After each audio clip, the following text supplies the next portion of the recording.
Mutongoi wa chama cha Wiper Patriotic Front Dr. Kalonzo Musyoka niwoonan'ya utanu wake itina atetei maakisa mweenenthi Bob Njagi na Nicholas Oyoo ala manasyiiwe mutui ya Uganda kwa mithenya 38 kulekw'a na kusyokethya vande ya Kenya.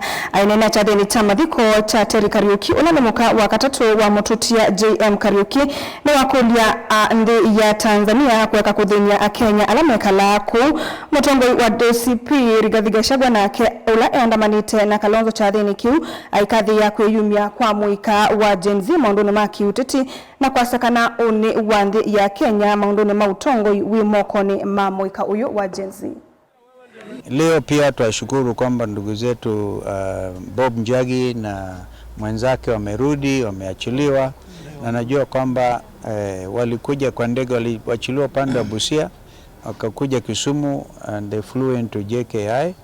Maanzo alikuwa kule na wakili Ndegwa na wale wengine, na kupitia organization ya Prayer Breakfast Movement ambapo senator amekuwa mmoja wao, walishughulika sana na kushawishi wenzetu kule Kampala ili vijana wetu hao waachiliwe. Tunashukuru.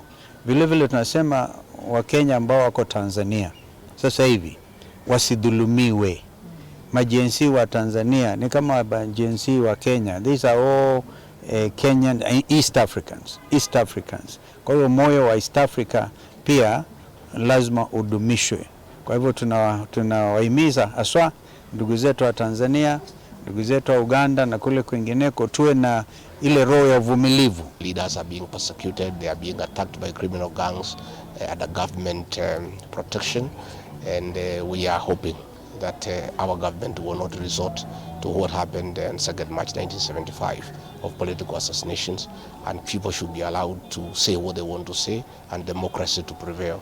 And that is why we are here. We are in a time where we need more courageous leaders who are selfless. You know, we are in an era where we have too many flower girls, Mr. Yesa, and people who don't even apply their mind and who have forgotten the people who elected them. JM Kariuki reminds us that we must stay true to the people who elected you.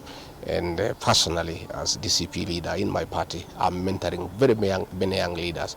I want to have as many JMs as possible. In fact, if we could have one JM in every county, I think this country would be very safe. I think the Gen Zs are ahead of us. I think the Gen Zs are living the JM Kariuki spirit. You remember last year, in the year 2024, young people, tribeless, leaderless, came to the streets to save their country, and they did not care. And I think that's the true spirit of JM. And I think I want to ask our young people to stay true, to be courageous, to be selfless, and indeed, I must say, the future of this country is in the hands of the Gen Zs. They are the only ones who can bring the true liberation because they are selfless and they are fearless.